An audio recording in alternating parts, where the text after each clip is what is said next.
ভাবনা হলাম সেও মন্দ নয়।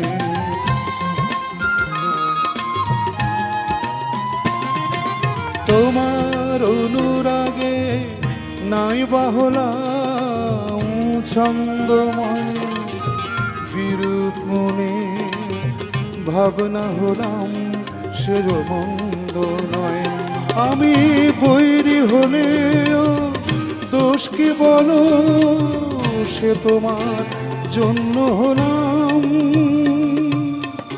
শত্রু বলে গণ্য হলাম, বন্ধু হতে চেয়ে তোমার শত্রু বলে